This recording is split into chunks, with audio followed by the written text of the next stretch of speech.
So one night I was sitting around playing with Mocha because I love writing wrappers around Mocha, like to randomize order of tests, the load balance, or repeat the same test to figure out flake.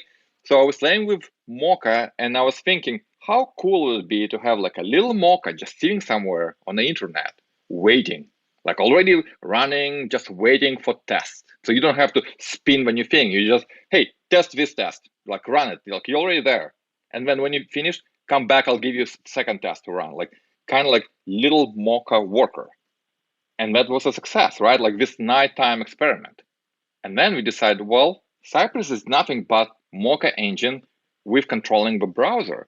So we've written this way of running Cypress with API that knows all the tests. So every time Cypress finishes a spec, it goes back and says, do you have another spec for me to run? And the API can say, yeah, here's the next one.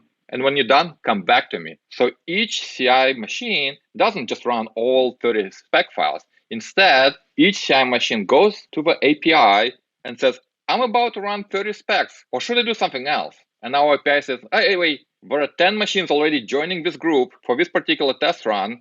I already gave 9 different spec files to 9 machines. You're number 10. You run number 10 spec. And we all keep this history, right, of test runs so we can optimize the order so it's optimal. But it all became just like as an experiment around like spinning and running tests as fast as possible. Bandwidth for changelog is provided by Fastly. Learn more at fastly.com. We move fast and fix things here at changelog because of Rollbar. Check them out at rollbar.com. And we're hosted on Linode Cloud servers. Head to linode.com/changelog. This episode of JS Party is brought to you by Rollbar. Deploy with confidence more often, spend less time worrying, and more time on improving your code. You can feel safe knowing every error is reported in real time with Rollbar. Check them out at rollbar.com.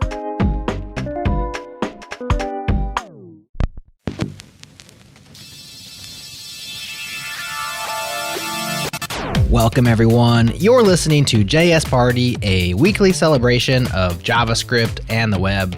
Help us spread the word, and we'll help you dress to impress with some JS Party swag. Leave us a 5-star review on Apple Podcasts, blog about the show, or personally recommend it to a friend, and let us know by emailing jsparty@changelog.com. On November 1st, we'll select all emails, order by random, limit 1, and ship you that free shirt. Okay, let's get into it. Hey, it's party time, y'all.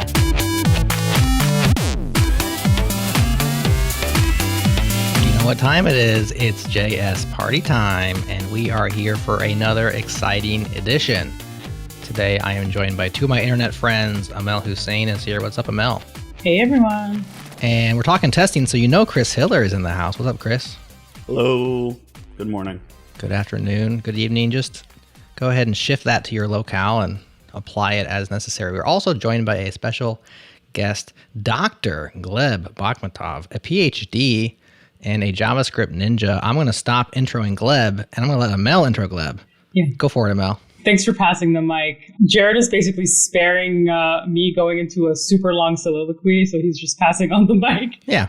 But my love for Gleb is very real, and it runs very deep in the sense that I've known for Gleb for, many, many years now, and I kind of met him as a very wide-eyed, eager young woman who was just very excited about, writing software. And I think I was at a conference where you did a talk like in 2013 or 2012 or something like that.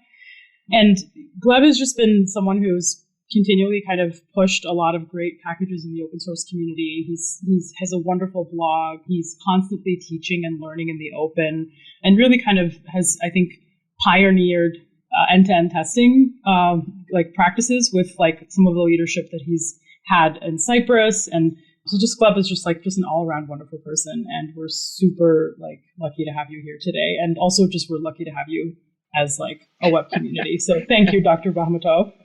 Always a fangirl, forever and ever. So happy to be friends now, not just a fan, Thank you, Amal. And now it's a party, right? That's right. You are way too kind to me, right? When you said you met me as a wide-eyed, young, as was I ever young or was I ever wide-eyed? I was like, oh, God, she's talking about herself, right? Because when I think of Amal, it's like, oh. It tipped you off when she said young woman. Yeah. But even then I had my doubts. Even then. I'm so close on this one. Okay, 50-50, but then no, like when you talk about Amal, you now talk about like former engineer of like NPM, right? And now Indigo Agriculture, right? I can not picture you not being an expert, Amal, in Boston. Aw, you're so sweet. You're so kind. But you know what? I can't say I was born this way, but I'll take the compliment. Maybe she was born with it, That's right. Just came out of the womb like, well, actually. Put that on a t-shirt. Actually, whenever Amal says, well, actually, she's Amal-splaining, Yeah. I tend to do that a lot. But yeah, did you know that variable is leaking into your global scope? Yeah. I feel like we need a soundboard, for Amal-splaining. Like whenever she starts to do it, we can just like ding her on it or something like that. Yeah, That'll be fun. You can. Yeah, people can also collect points. We could start a whole subreddit on this. Yeah. But anyways, I'm not going to bait let's not bait the internet. I'm going to take that back. I can only imagine Amal explaining someone like the scope, the lexical scope in JavaScript, and someone says, "Ma'am, this is Wendy's," Well played. Well played. So Gleb, tell us how you got here. So we were very excited to have you on the show. But why are we excited to have you on the show? Do you have any idea? Can you give us the background of why we're all so happy to have you here? Well, according to Amal, testing is important, right? And I think Chris agrees, and that's why he put so much effort into Mocha.js, right? And Mocha is my favorite unit testing framework. Cypress is built on top of Mocha engine, right? Whenever we test Cypress itself and like all the little parts of the code, we only use Mocha. We could never switch to Jest or Ava because Mocha just works and it's just well designed and it works very well.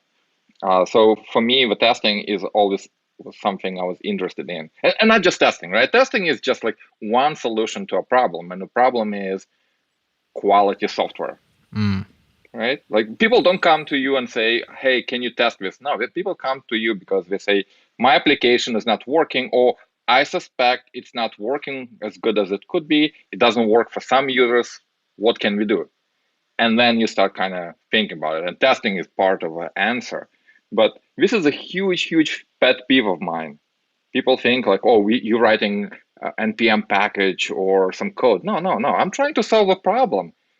And writing code is part of a solution. And usually it's not even the most important part, right? And this goes to like Amal, what you want to talk about, right? Which is like the blog post I've written about sprint planning. A lot of times we plan features and bug fixes, right? And we're like, for next 2 weeks, I'm going to do this, that, and this. And I usually say, no, like for next couple days, what problems are we trying to solve, right? What is the description of a bug? And what's the underlying thing that users are struggling with? And the solution in probably 3/4 of a case, like 75%, it's not writing software, it's updating documentation, it's making documentation discoverable, it's writing a complete recipe, it's making a tutorial. Sometimes a solution to a problem could be just a tweet, right? If someone like asks a question. And writing software probably is the last thing you want to do. And writing more tests is probably a good thing to do, but it's not my kind of go-to thing. So when you want to talk about testing, I'll flip the script on you, Amal, and I'll say, let's talk about life. Well, it's really funny you say that because I always see test code as first-class citizen. For a production application, I don't consider it second class at all. Like, I think your tests are absolutely first class, and code without tests is incomplete code for me in a production context. I think what's also really interesting is your reference to Mocha, because I feel like so many patterns in JavaScript have just been they're echoes of each other, right? I mean, you look at jQuery and how it's declarative API shaped so many other libraries, from Lodash to like, to even Cypress. just like Cypress. requests, right? You look at requests, like Mikhail's I can never pronounce his name, actually. How do I It's just pronounce Michael. his name? It just spelled strange. Michael. I always pronounce it Mikhail, but I'm like, that's not right. I'm pretty sure. It's the strangest spelling of Michael that there is. Okay. Mikeal. Yeah. But it's just Michael. Yeah. It's like fun parents, Michael. That's what he says. My parents were Michael, hippies or something. Yeah. That's his own explanation for that. That's awesome. Yeah. Yeah. We're gonna spell it differently, but anyways. Exactly. But we mean well, right? Meanwhile, Yeah, exactly. of course, always. So request is something that also, like, I feel like if it wasn't for that package, like, could we ever have like such clean patterns like promises and async await, and like there's just so many like good patterns that we have in Node from that library, you know?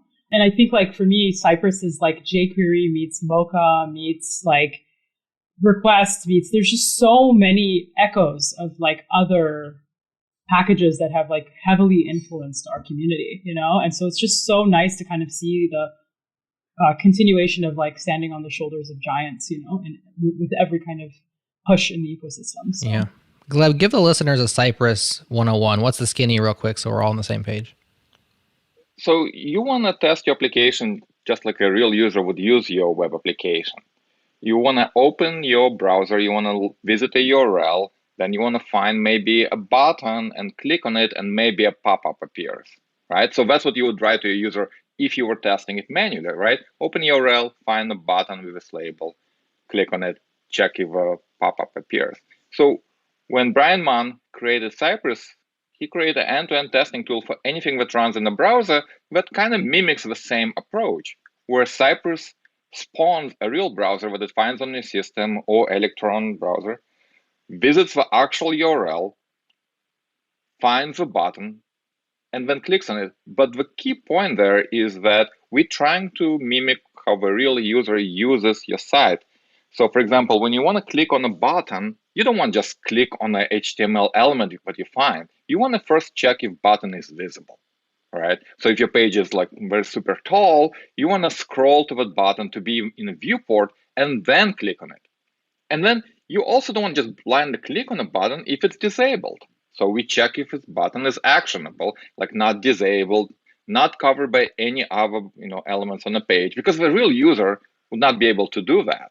So we work very hard to kind of take what you would write to a user and translate it into intelligent, easy to understand, flake-less test commands. And then Cypress just executes it and shows you everything and so on. So we're trying to automate end-to-end testing, make it fun, make it a nice experience, and make it first-class experience where you actually could write end-to-end tests first before you write actual software, because you can mock everything, you can stop network calls, everything. If you don't have a backend yet, no problem. You can still write the test, fill your front end, make sure the test passes, and after that, maybe turn on the backend and proceed. So that's like our main purpose in life.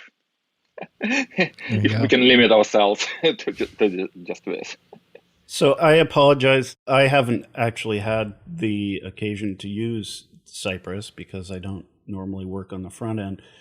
But how does it, in the past I have used like Selenium type tools and WebDriver things, and I get the impression that one of the problems that Cypress is solving is like it can be really difficult to get that set up and configured correctly, and I imagine Cypress eases some of that pain.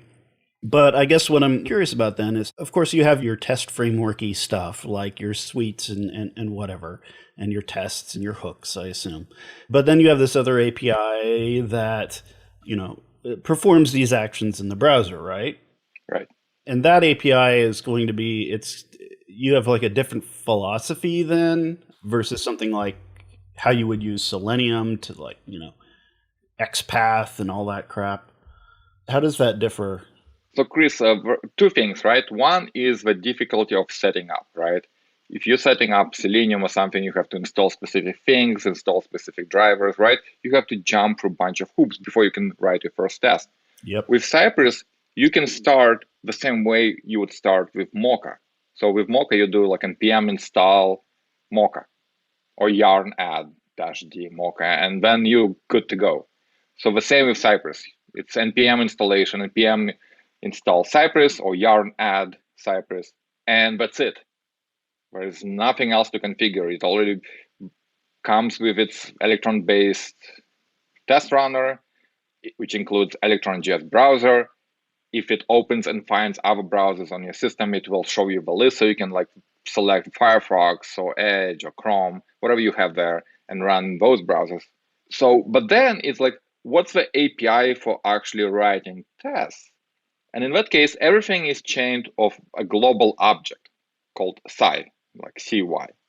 So you can, for example, if you want to visit a site, you write site.visit, right? And you would go to that URL. If you want to find an element by selector, you would say site.get and then CSS selector. And we prefer CSS selectors because that's what you see in DevTools. And when you run Cypress tests, a real browser pops up, you pop DevTools just like normally you would, right? And when you see an element, you would just copy its selector and put it inside that get command, and it would just find the element. And then if you want to click, you just chain it. So you say site.get selector for a button, for example, and then .click, because every command finds element and then passes it along to the next command. And the best thing about simplicity is that when commands are running, you have your website iframed, and we can talk about technical thing there. But on the left, you see all the commands from the test, like all the things that you wrote in your spec file, like site.visit, site.get, .click. They actually reflected in the UI. So Cypress has its own UI while it's running, and you see every command and parameters while the test is running right next to it. So you'll see your website being loaded, and then buttons discovered and clicked, and the application might do something in response. And the best thing after that is when you go back and the test has finished, and you go back to those commands in the UI, when you hover or click on each one, all of a sudden you will see that application restored. Like we literally take dumb snapshots every time we see a command has changed something. We restore the dumb snapshot, so you see how your application looked at that particular moment when that command executed.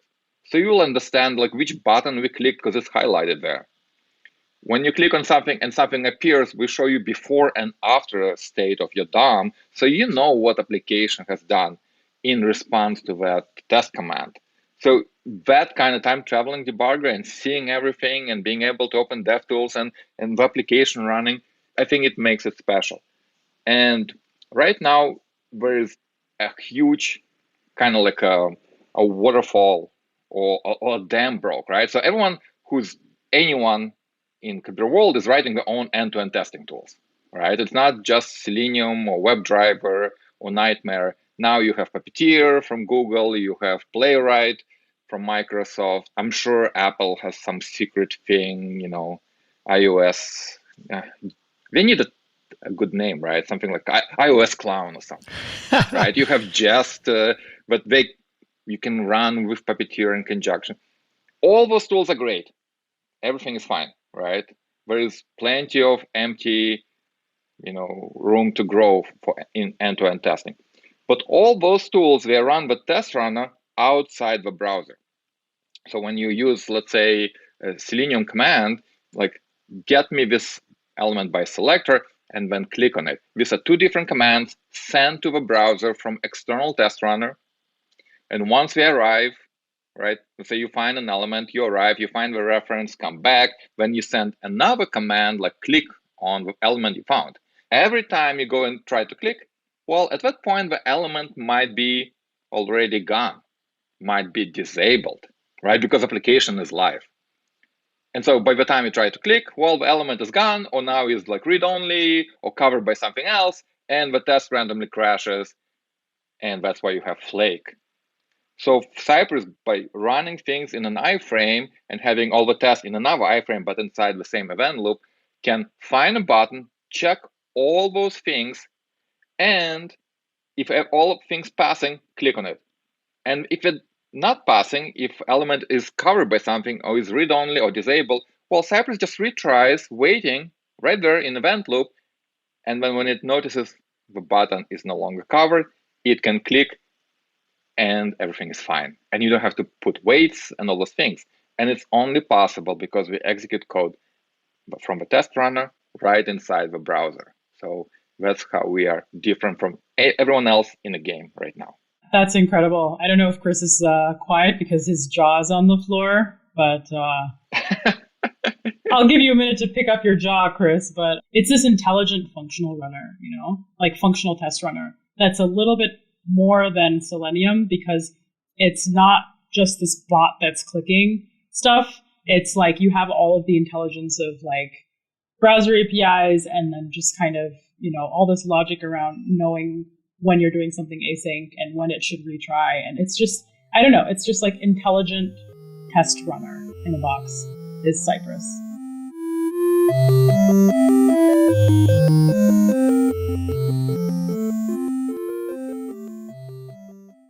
What's up, party people? I want to introduce AWS Amplify as a new sponsor here at JS Party. Amplify is a suite of tools and services that enable developers to build full-stack serverless and cloud-based web and mobile apps using their framework and tech of choice. Amplify is built to make front-enders successful because you can use your existing skill set to build full-stack apps that in the past would require deep knowledge around back-end, DevOps, and scalable infrastructure.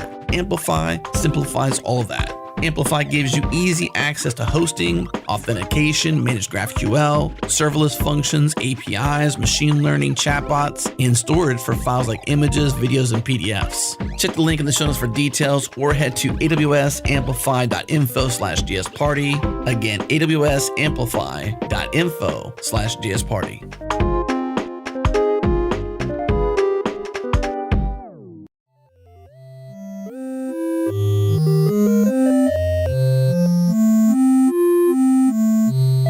So Gleb, when we talk about Cypress, it's an interesting thing because it's both an open source project and it's a business, it's a test runner, it's a dashboard. So there's kind of these multiple facets to the project. And it's probably hard for people just coming to Cypress to know like what part of the project do I interact with and what are the implications. So did Cypress start off as a business and became open source, or did it start off open source and become a business? Tell us that story. Well, we're still trying to discover what we are really, which I think we'll never finish. Yes, it's nice to be able to make a living of something you like. Well said. Right? And that's how Cypress started, right? So imagine a developer, Brian Mann, who is absolutely incredible professional, and he was doing podcasts and he was doing a book about, I think, Backbone and Rails development. And when you do a book, right, or a series of workshops, you get to the part where you have to explain how to do testing. And so he looked around and there was nothing easy enough to explain and not have people like, huh? What? So he decided to write, like every good developer, he decides to write his own tool for himself, right? So that he can test the things that he's explaining.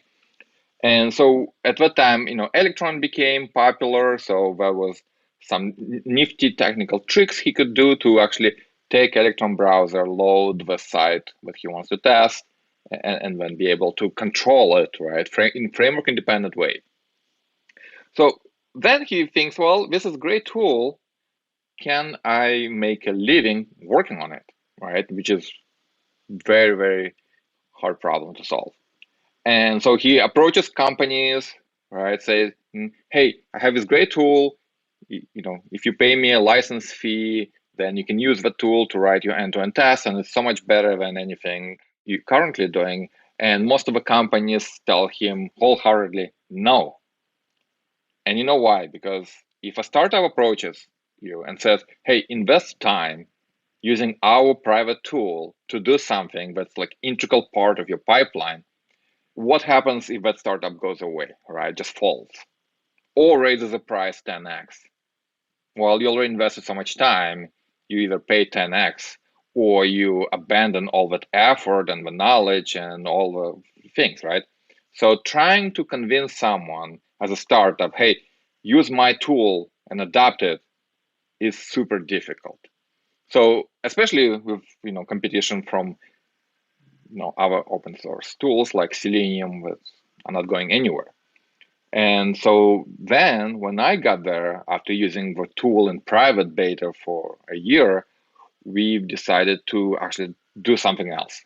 we decided, okay, we're gonna open source the whole test runner, like no limitations, no like light version versus full pro version. No, the whole thing.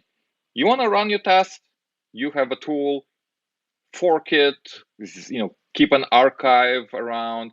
If we fold, no problem. The documentation, everything is there already, right? Like you can keep writing your tests, keep running them for as long as the universe is alive, right? Until we all kind of dissipate in a black hole.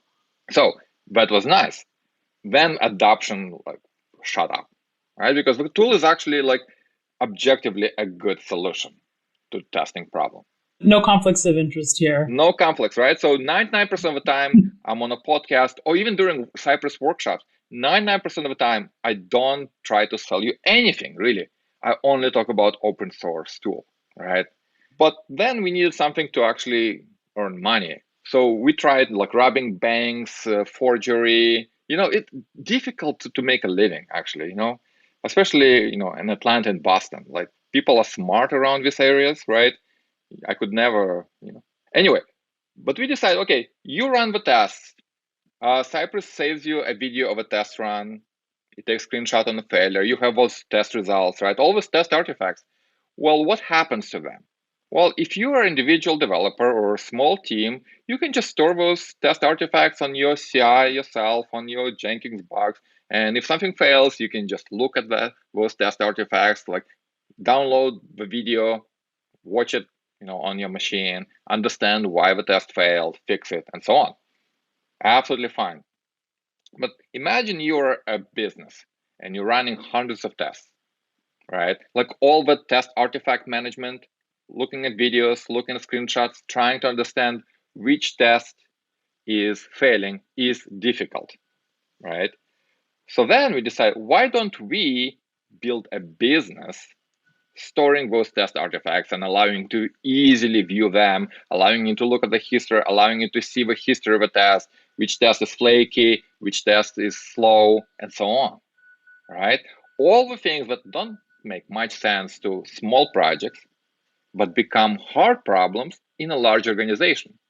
And for large organization, they can totally do it themselves. Some companies that use Cypress don't pay us a dime because they made their own dashboard where they store the results, look at that. But when you do that, right, you have to think money. An hour of engineering time to just maintain the dashboard, right? Like if you spend 1 hour per week just maintaining or updating the dependency or redeploying the dashboard, 1 hour a week, right, 4 times a month, probably is at least $150, $200. Just like light maintenance, not even writing it, just maintaining it. And so what happens? Well, our cheapest price for storing your test artifacts and maintaining all that, so you don't have to do it, is $99. If you record more, it's $199, so $200, and then $300, and then there are custom plans for large enterprise. It's no-brainer. If you're a large organization and you want everyone to just see the test results whenever they want to, understand the test history, understand which tests are failing, right? No-brainer is to pay us. And that's how we make money. And that's what allowed to actually take those earnings and put them into working on open source full time. Because what happened before was really interesting. So we tried for a while to survive not by having like a dashboard, but instead providing like training and support, right? Which is how many open source projects try to survive. And what happened there was really interesting. We were swamped. Like every large project, we have so many issues, right? Because we used across every operating system, every CI provider, every hosting solution, every web framework and library, and you name it. And so obviously there are problems, and we're trying to add features, but we could not. Half of the time we were supporting existing customers, right? Which prevented us from having even time to actually solve a problem in the first place for everyone. And so for us, moving away from private support towards subscription model where we do like test storage and dashboard for businesses allowed to put money into solving everyone's problems. right, in the test runner itself. So I think it's a really, really good balance, which we were lucky to discover.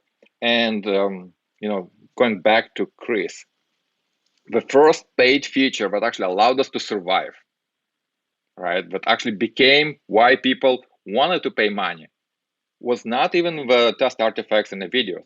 It was parallelization, like running tests in parallel. So imagine you have many tests. If you run them one by one, you open a browser, you load things, like it takes time. So once you have even small set of end-to-end tests, imagine you waiting for half an hour for all of them to finish on a single continuous integration box. So one night I was sitting around playing with Mocha because I love writing wrappers around Mocha, like to randomize order of tests, the load balance, or repeat the same test to figure out flake.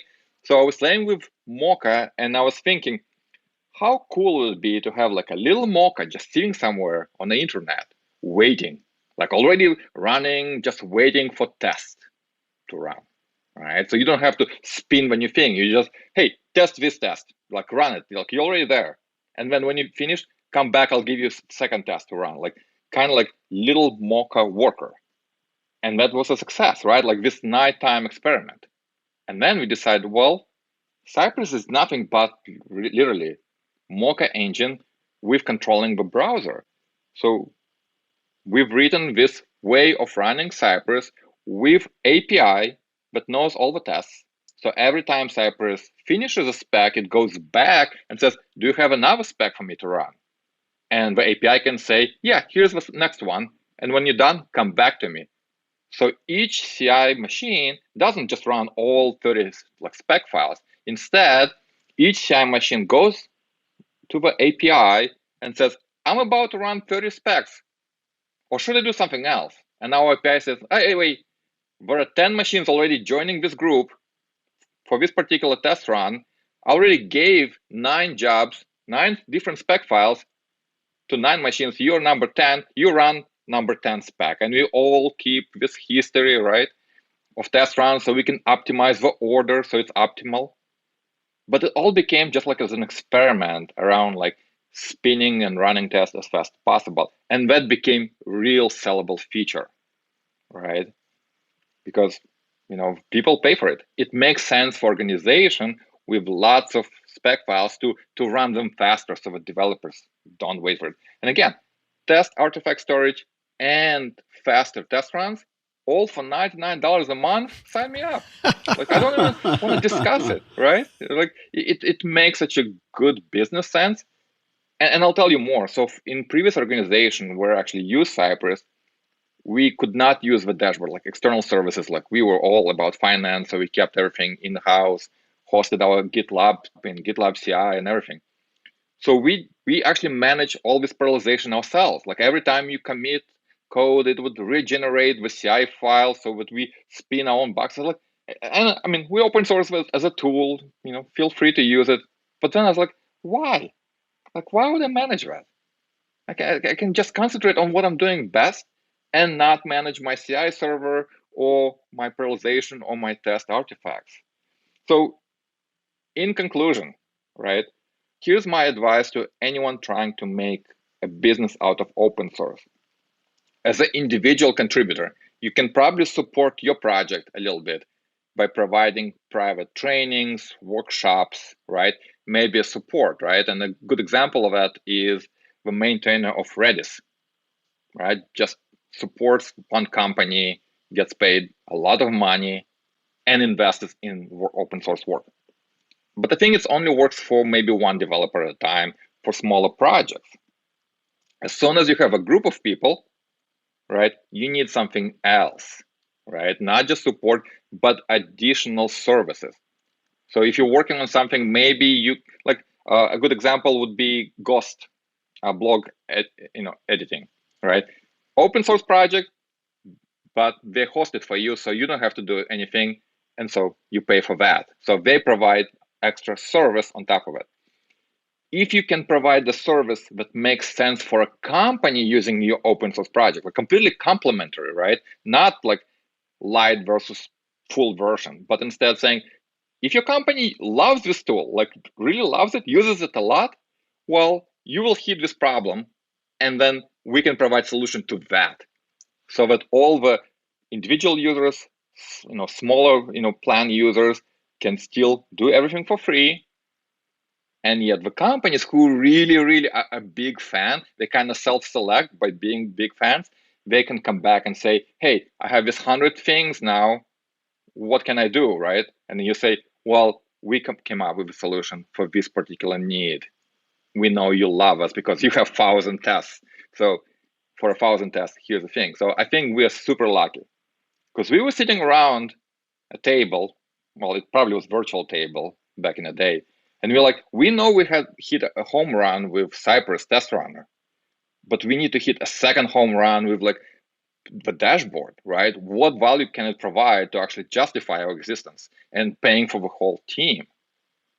And that was really scary, right? We literally were like, well, open source it. What can we do in the meanwhile? Like it wasn't like we knew what we will do with a dashboard, right? Parallelization came as an idea later. So it was really scary, but I'm glad we kind of got lucky, right? That's very cool, Gleb. I mean, I think Apollo, Gatsby, and other good examples Yep. of that, like, open source around, and having services seems like a very good model. But I think Cypress wasn't always open source, right?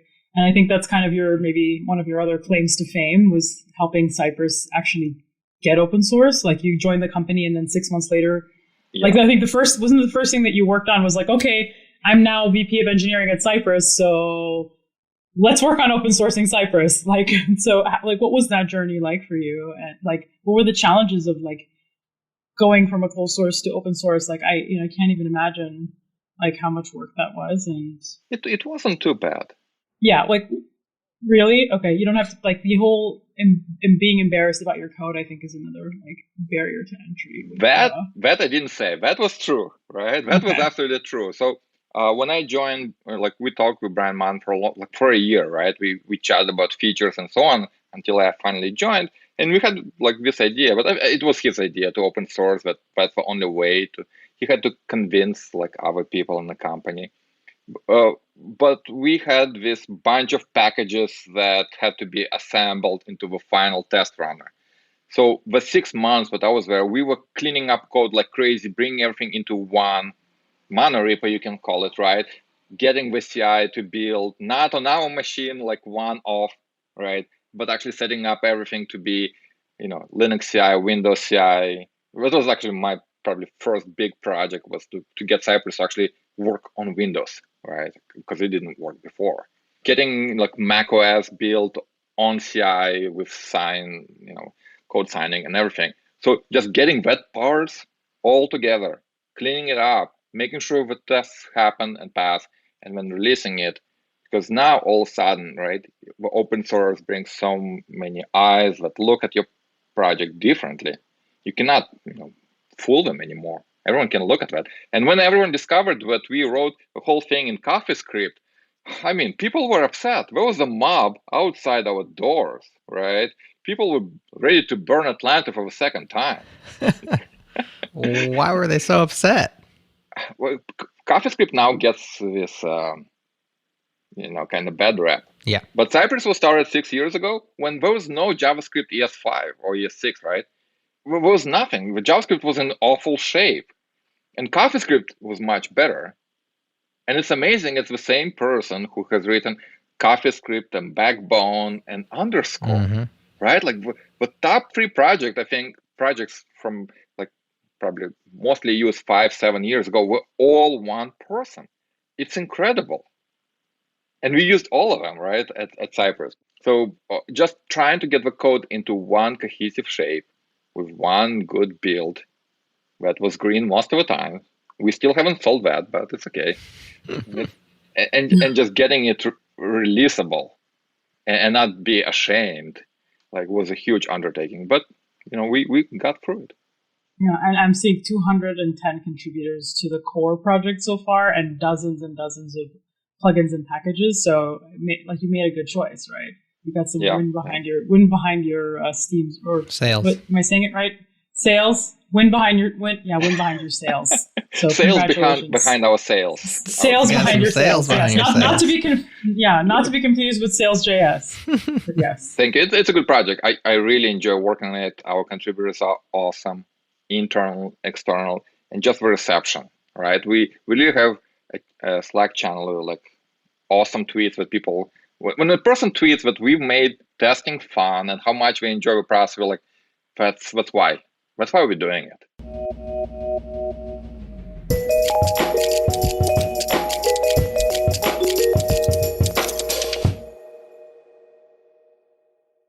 Whether you're working on a personal project or managing enterprise infrastructure, you deserve simple, affordable, and accessible cloud computing solutions so you can take your project to the next level. Simplify your life with Linode's Linux VMs to develop, deploy, and scale your applications faster and easier. Get started on Linode today with $100 in free credit for our listeners. You can find all the details at linode.com/changelog, or if you're not at your desk, just text changelog to 474747 and get instant access to that $100. Linode has 11 global data centers and provides 24/7, 365 human support with no tiers or handoffs, regardless of your plan size. In addition to shared and dedicated compute instances, you can use that $100 credit on S3 compatible object storage, manage Kubernetes, and more. Visit linode.com/changelog and click on the Create Free Account button to get started, or just text changelog to 474747. Get started today on Linode.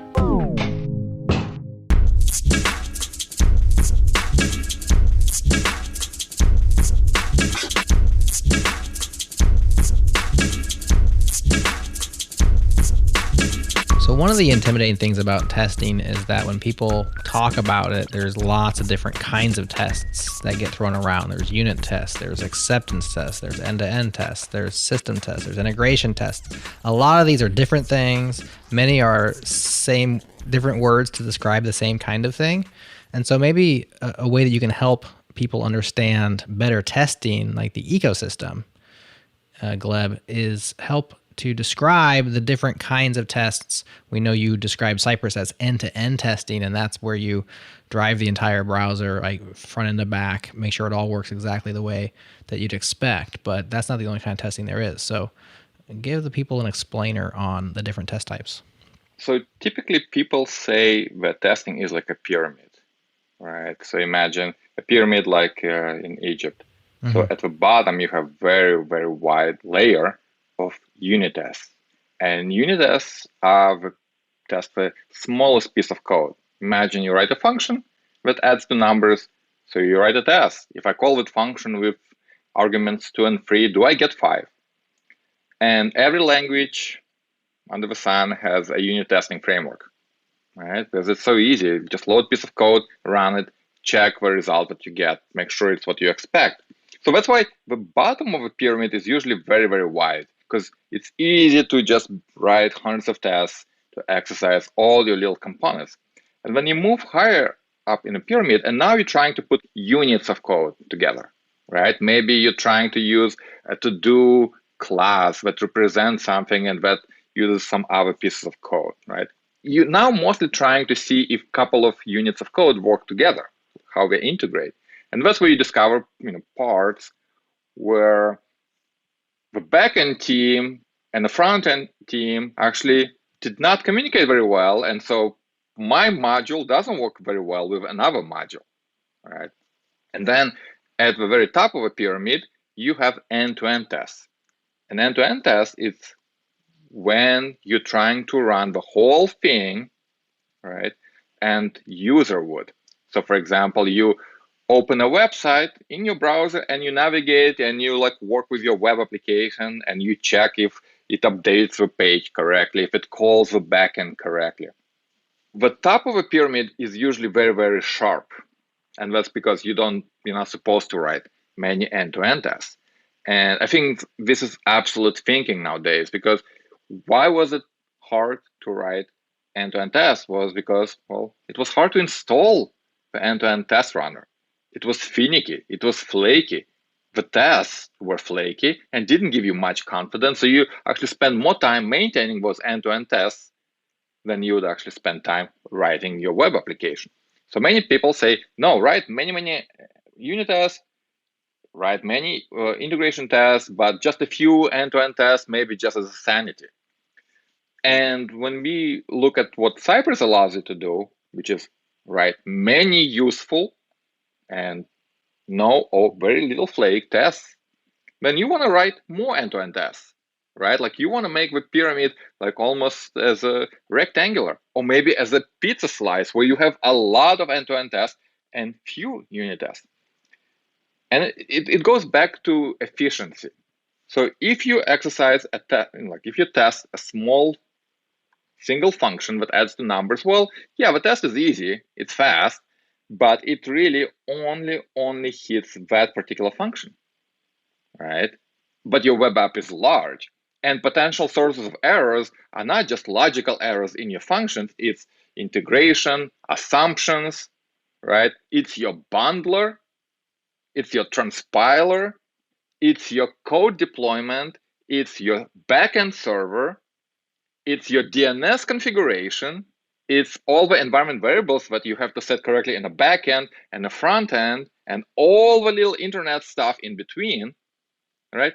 And the modern browser, which is awfully complicated machine where your assumptions that it will execute this add to numbers together completely is different from what the end thing will do.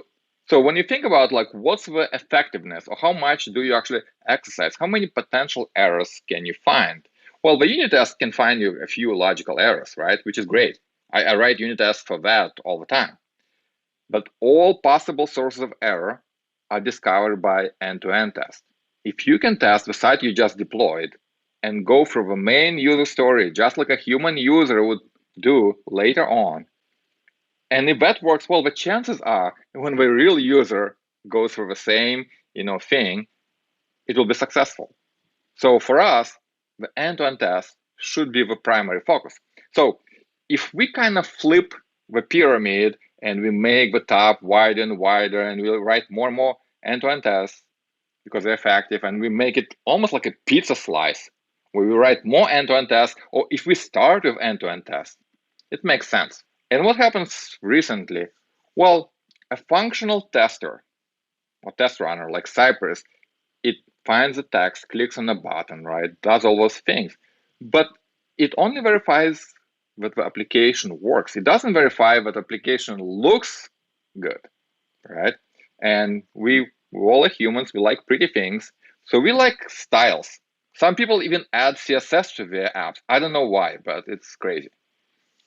So they want, once they add CSS and they do the styling, right, to make sure the app looks the same and they don't accidentally break it. Amal, you wanna interject something? Well, I was gonna just say, one of the most popular websites in the world. Well, two, they have really gone very CSS light.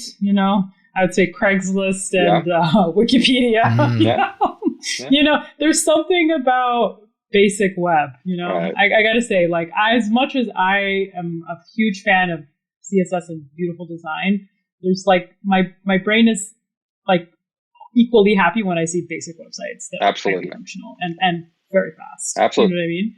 It's just like what the web was designed to do, for better or worse. Yeah. That's like Tim Berners-Lee was like looking to share some links and text, and like that's what the web is like, quite frankly, really good at. It kind of sucks at everything else. Like CSS is just like maybe not the way we manage designing websites and creating like these visual designs. Like if you look at other programming like paradigms, whether it's game engines or it's just the way they manage styling is so much better than what we have to work with in the web, because we're just making these three things kind of work together and they're not necessarily very intuitive.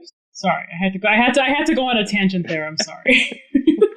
Gleb, speaking of CSS, so you were talking about, so because Cypress runs in a browser and it eliminates a category of test flake. And so that's cool. And so in the past, when we've written end-to-end tests in the browser, and other than the test flake, what we have found is these end-to-end tests are extremely brittle because of CSS because of the structure of the DOM and your HTML tags and all that stuff.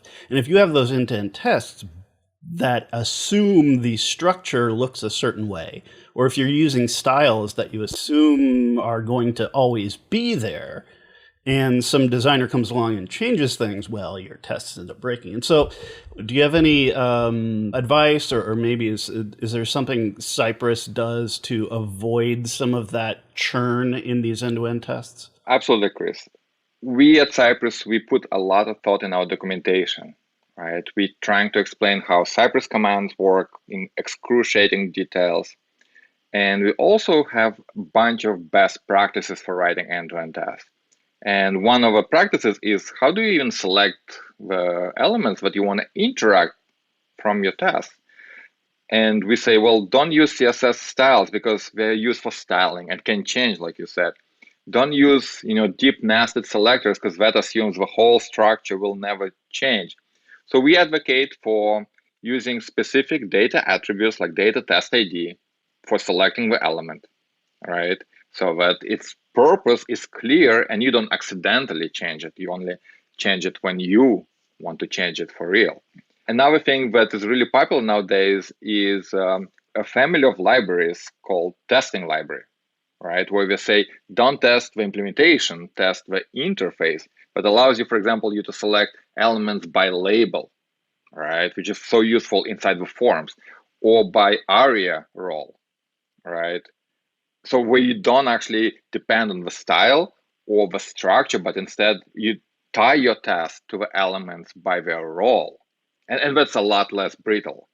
Let me go a little bit to the styling of things. So if we select elements and you work with them and you check the number of items, the CSS can still change, right? And then the application will look like crap, and users will be unhappy, and nobody will gonna buy anything from for your website. So Cypress is just a functional test runner. It doesn't care about CSS. And it's very hard to write all this assertions saying, oh, the color of this element should be blue and the border radius should be 2, right? Like, it's impossible. So instead, what people do, because it's a real browser, you can take and generate a screenshot of your page or part of it. And then you can do visual testing. So you save a screenshot, and it becomes like a baseline or a master image. And the next time you run the test, you take another screenshot, and then you compare it pixel by pixel with your baseline image. And you store those baseline images with your source code, right, in your repository. And computers are really good at comparing images pixel by pixel, and they'll tell you, oh, it used to be blue. Well, computer doesn't have a concept of blue, but it says it used to be this, now it's different color, and here's the region where it changed. And then you can say, did I mean to change the CSS here? Like, why is it no longer blue and now red? So the visual testing, to me, it's such an effective tool paired with a full end-to-end test where you can literally load application, take a screenshot. Now you know it will never change, right? Like, accidentally. Do something, the application reacts, changes the layout, new DOM elements appear, then you take another screenshot. Boom, now you tie it so close, any visual change, any CSS, SVG, anything will change the pixels, and you will know that you accidentally broke the styling, and you know that accidentally you made Craigslist look like Reddit, and you're like, no, revert it, right? So to me, the most useful right now pyramid is a pyramid that's wholly end-to-end functional and visual tests. That's it. And then I can track code coverage, right? Using, like, instrumenting my application code. The end-to-end tests that like go through the whole flow, like a real user, are so effective at code coverage, right? People say, well, hit 80% of your code, right? Like, cover it. And I'm usually say, well, because end-to-end tests exercise the whole application. A single test can cover most of it if it goes through the whole user story. And then you look at the lines that not covered, and you write end-to-end tests for those edge cases. And if you cannot reach those lines, because there could be edge cases that are unreachable through a well-designed interface, then you write end-to-end tests, API tests, and component tests. and hit those lines, so you know that those components and unit tests of code work as well. But it becomes like a pyramid of end-to-end tests and little like triangles for other types of tests. And to me, it looks like a crab because it's a big kind of helmet shell and little armored legs under it. But it's all about end-to-end tests, in my opinion. Yeah, I want to shout out that this is a strategy we've actually adopted on our team as well. Like, working on trying to get it adopted more widely, but essentially I want to kind of default to using end-to-end tests for all of my happy paths and some error paths specifically that have visual feedback, and then kind of using unit tests to kind of cover the edge cases, since like we really don't need to write like an end-to-end test for every single edge case, especially because with end-to-end tests, like you're not going to get anything more than 100% coverage on a single path. So if you're writing multiple tests that cover the same path, it's a little bit wasteful, especially like processing time.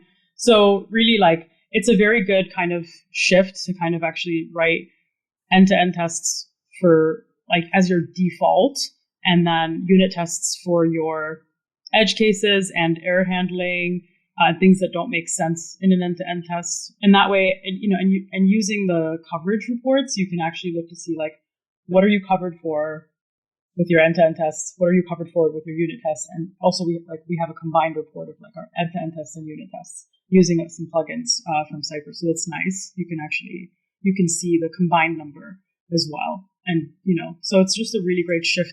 And I've changed my mind on this because Gleb knows I was like, Miss Unit Test 3000. I mean, I'm still very pro unit testing, but for UI, I really think that's the way to go, and server code is a different story, but I think, unit tests are really, really still very useful in many ways. I used to be a unit test all the things, and now I'm more like a unit test the things that are scary or strange as I'm writing them. And I'm like, this is kind of weird. And that usually helps me refactor it a little bit and make it less scary or strange, at which point the test becomes somewhat obsolete, but they've served their purpose. But I've never done end-to-end testing in some sort of 100% capacity. Gleb, does Cypress provide you that code coverage then via the dashboard, or how are you getting the coverage out when you're running Cypress as a test runner? So when you run Cypress, it's up to you to instrument your application code. And we give examples for everything. Pretty much it comes down to inserting like a Babel Istanbul plugin in your bundling pipeline, and then your application code will be instrumented. And I've written Cypress code coverage plugin. So when you run Cypress, you just include that plugin with your test setup, and our plugin takes care of everything. It will collect all the code coverage information. It will merge everything into one report, and you get reports in a variety of formats, like static reports, like HTML report, where you can see every code line. You can also send the reports we generate to any third-party code coverage service, like CodeCov, Coveralls, and then see it.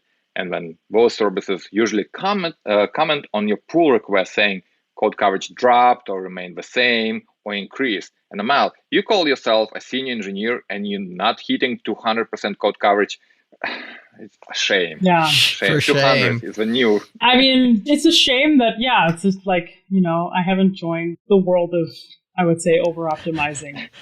The real senior engineers go for 110% coverage, You got to give 110%. Yeah, 310%, Jared. Like, that's our language, as software engineers. People love to over-engineer, and I'm guilty of it. We're all guilty of it. It's like a bias that we have to constantly fight, right? So Gleb, before we close this show out, I'm curious, like UI testing has been extremely, I would say it's had a very checkered path, right? Like it's very like we've shifted towards using components, and you have things like JSX and even in the Angular world, Vue world, they're all a little different. Like I feel like we've never had a good story for unit testing. I feel like things for me kind of peaked with Enzyme, and then now you have this React testing library, which is, I would say, like has some good principles, but really like it misses the mark for me on some things, like for example server-side rendering support, and also just like there's a lot of things that you're not testing by just testing the React output. it's like just a lot of interactions with state and props, which is like what I'm more actually interested in testing, because I'm not interested in testing React. I'm interested in testing my implementation and contracts with React. And so, we're not like, it's problematic. And so I'm just curious, like, can Cypress be used to just test components? Like, is that a thing that, like, right? Is that like, can we use Cypress to like actually pass on this responsibility of like unit testing, quote unquote, unit testing our components? Amal, in a world of softballs, this is the best pitch softball. But thank you. Thank you for bringing it up. So here's the thing. We think that Cypress for end-to-end tests noticed that the technical problem was not, like Selenium not being able to control the browser, but the test being outside of where we're running, leading to Flake. When I was looking at component tests 2 years ago, and I was looking at Cypress, and I was like, well, why are we even using Jest or Mocha or Ava with Enzyme, but we're rendering components in a terminal in Node.js with JS DOM emulation? That's not a real browser. That's one of my problems with React testing library. Like you can't, like JS, you can't rely in general, like not just the React testing library, but in general, testing UI inside of Node. Like it's not actually, you're not actually testing it for reals. Exactly. There are differences. And so you're like, so yeah. I mean, Fred Schott from Pika is also like, he's got some interesting work in this like space as well. But yeah. When I noticed that, I was like, Gleb, you got it. The components are not pieces of code, right? Are not just markup. The components, let's say React, Vue, Angular, you name it. The components are mini web applications, right? Because you can literally do like React render component and then just have like your component widget. So when I thought about that, the natural thing was to write a little adapter. So right now, Cypress just visits the URL.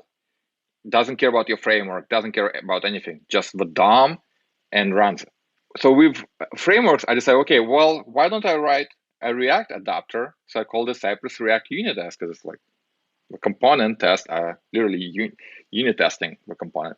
So you load that, and instead of Enzyme or React testing library mount, that mount actually takes that component and runs it as a real mini web application inside the browser that Cypress controls. And after that, you can use all Cypress commands. So then you see your component, how it looks in real life. It renders all its children components and interacts with it the same way as it would do in normal thing. So literally, if your app is a tree of components, you can take any node in that tree, render it by itself, test it fully, then go to the next level up the tree, set up your data, render component, and interact with it using normal Cypress commands. So if you know Cypress, you can do component testing. And I'm happy to report that this will become a core feature of Cypress. It's already like under experimental flag, but we'll turn off experimental flag pretty soon. We're just finishing some bundling things, because now we have to bundle the components correctly. It's unbelievable experience. So I'm so happy that I proposed this idea 2.5 years ago. Finally, we made it all the way through. So we'll start with official support for Vue and React, but there are adapters that I've written for every major framework and some minor ones. And when you see your component, all the styles render. If you compare it with Jest, where you, for example, if a component has pointer none style, Jest happily clicks on it because it's not a real browser in Jest DOM, but the real browser will not let you click, right? So you see all that complexity right there. Yeah, I mean, this is going to be a game changer, and like you're going to have to come back on the show and we're going to have to talk about this, because this is like a game changer for like UI testing. I also think like it's very in line with component-driven design, right? So, you should in theory be able to render your components in Storybook if they're visual, right? If they're rendering components. And it kind of like using that like implementation of component-driven design. And by the way, we'll link what component-driven design is in the show notes, as well as maybe Gleb, can you give us the GitHub I'll give flag you all so the people links. can play. Yeah, we'll get lots of links so people can play around with this before it launches. But Component-driven design is nice because it like you make sure that your stuff works in isolation. Right. You make sure that your component is actually a component, right? It has inputs and outputs, and it's not dependent on the wider app. Like you obviously you can set the context, but anyway. So this is just, I think this is a great arc for front end development, and I'm just so happy that like.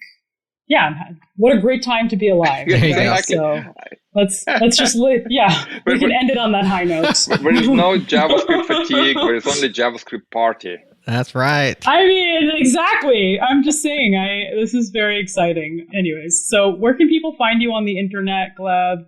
How can they connect with you?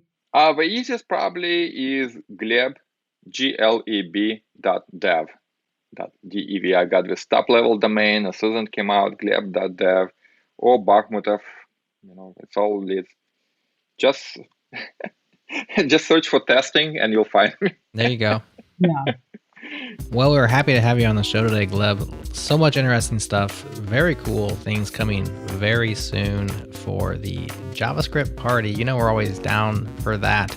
Listeners, all the links to all the things are in your show notes, so you know where to go for the easy click-ins. That's our show. We'll talk to you again next week. Well, Front End Feud was a big hit, so we're doing it again. This time, we'll be playing our Family Feud-inspired game show at Half-Stack Conf on October 30th. What else will you see at Half-Stack? You'll see people using the web to create stuff like music, art, VR, robots, poetry, comedy, cool stuff like that. Get your tickets at halfstackconf.com. Thanks to Amel, Chris, and our special guest, Gleb, for the awesome conversation. To the mysterious Breakmaster Cylinder for all of our beats. To our longtime sponsors, Fastly, Linode, and Rollbar. And thanks to you for listening. We appreciate you spending your time with us. Stay tuned for next week as we turn our focus to some hot new tech and some old tech too.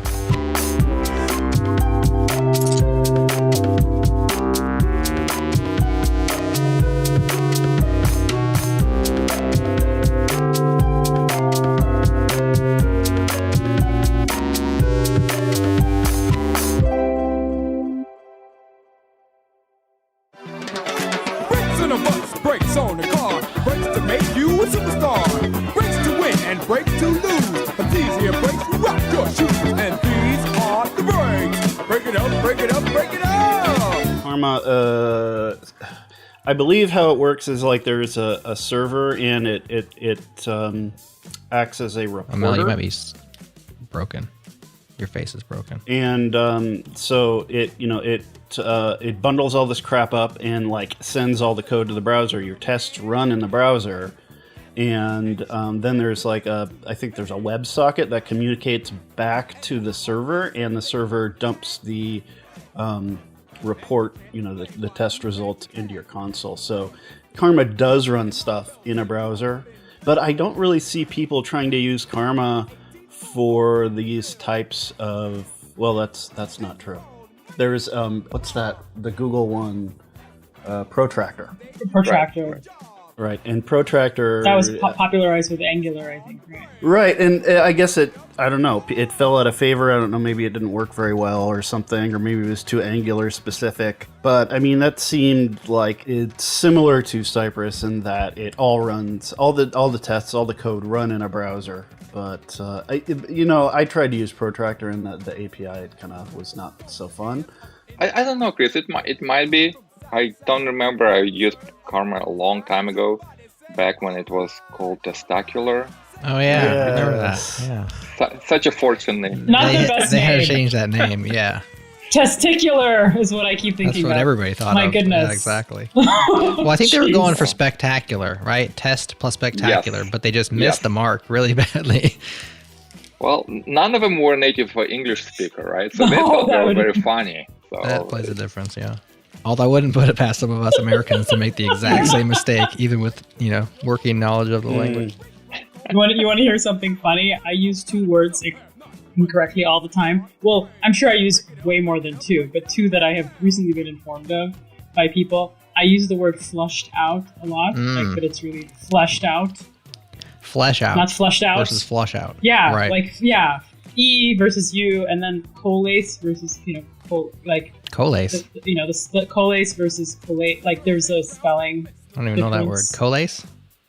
Collace, yeah, like bring together. Coalesce. Like coalesce. coalesce. Yes. Coalesce. Okay, I'm gonna stop. What's the real word? Well, I'm trying to figure out what the real word is. Oh, I think it's can we collate? Like it's like collate. what I'm trying to say is like gather. Right. And I think used the coalesce wrong is kind of spelling. that. Coalesce. Is it? Or maybe that's like slightly to modify or to smooth into something else. Let me look that up. Coalesce. Does anybody know what that word means? It means, come together to form one mass or whole. So that's coalesce. Yeah, Yes. coalesce. And then but collate. I use coalesce. I use collate when I mean coalesce. Collate means collect and combine in proper order. Okay, so maybe they both should just be combined as one because they mean very similar things. There you go. Exactly. We need good dictionary pruning. Some pruning. Yeah, we do. I think we can throw it out. Like any word that hasn't been used on Twitter in the past 200 days is in English at this point. I don't know if I'd use Twitter as like the reference of the world zeitgeist. But I understand the sentiment, but I think it's a flawed implementation if you're basing everything off of Twitter. Well, I think we're going to start communicating in like GIFs and emojis and grunts pretty soon. Start. I think start. You're describing my prime communication mechanism. You're like, hello.